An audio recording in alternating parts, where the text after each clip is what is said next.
The cable cast-on is one of many different cast-on techniques, but it happens to be my favorite, and I think a great one for beginners to learn. The cable cast-on produces a very nice, clean, sturdy, but still elastic edge, and it looks a lot like the bind-off edge. So it gives you a very nice, symmetric look to your work. It's great for beginners because the process is very similar to the knit stitch. So once you've cast on in this method and you have all of your stitches ready to go, you'll be able to easily pick up the knitting technique. Most beginners prefer to use straight needles like these. The reason being that it's just very easy to distinguish the two needles from each other, which one goes in which hands, and it looks a little less complicated than what I prefer to use, which are called circular needles, and these are an example of those. As you can see, there's this wire here that connects the two needles together, and that's kind of what confuses people in the very beginning because they're not sure which side of the needles to slide their stitches to. But these can be used exactly the same way that the straight needles can. As soon as you're finished with a row, you just go ahead and switch your needles to the opposite hands, and you're ready to work the next row.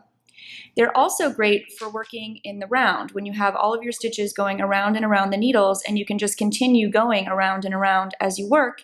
And that creates a tube so that instead of having two edges that need to be seamed together, if you're working a cowl or an infinity scarf or something that's in a loop, it's already going to connect that so you will not have a seam.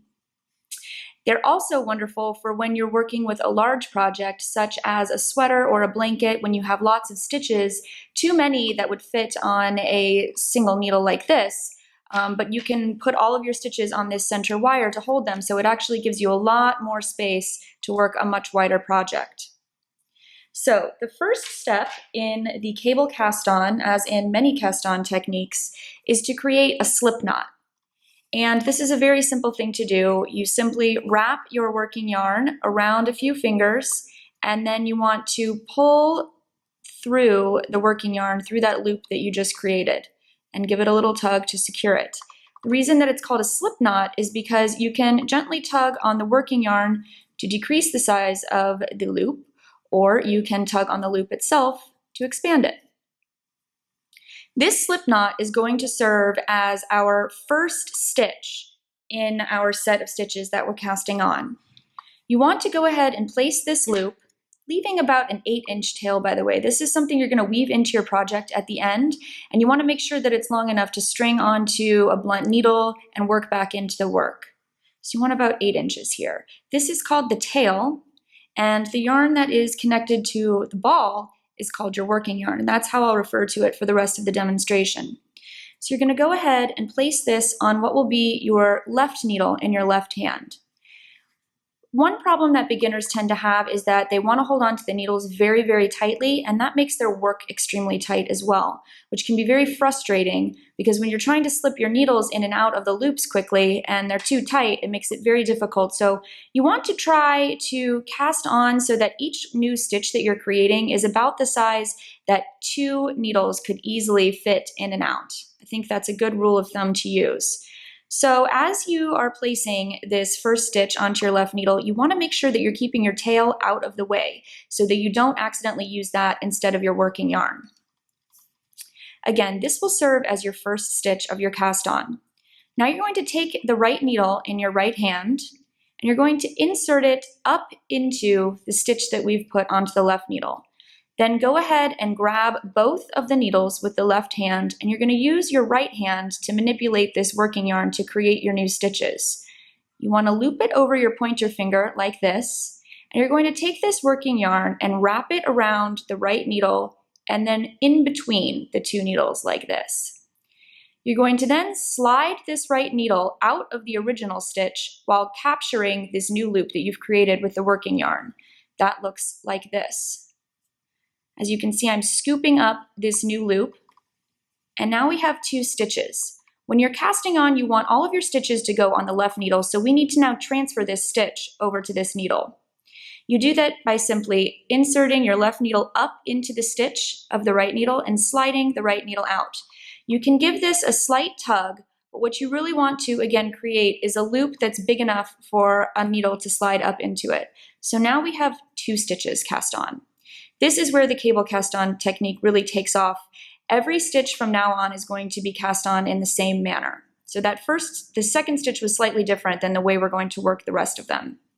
So for the third stitch and every stitch following, what you want to do is, again, take this needle on the right hand, insert it in between these two stitches. So you're going to go under both legs of the top stitch in between the two stitches on the left needle.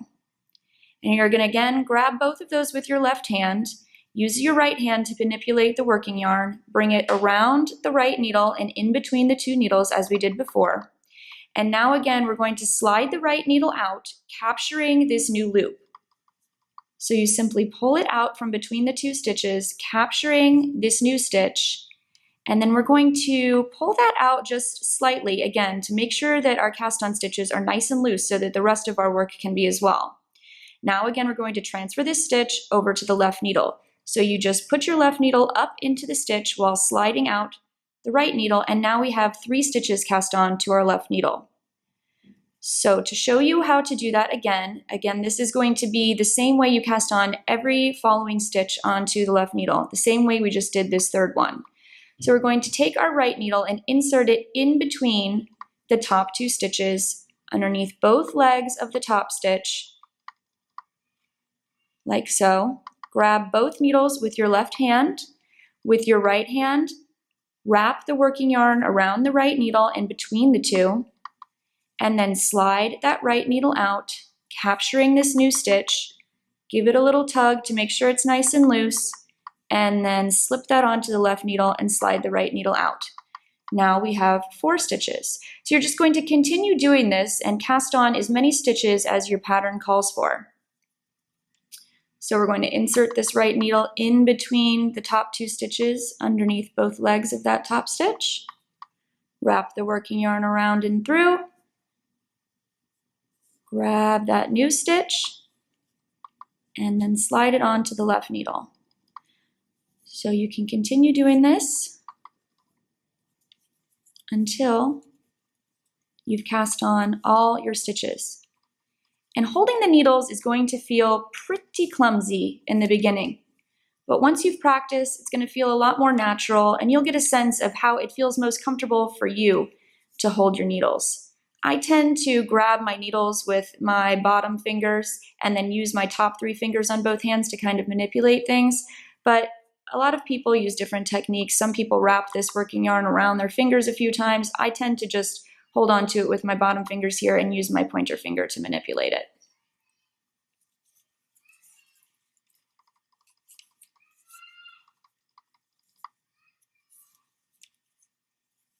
So there you have the cable cast on.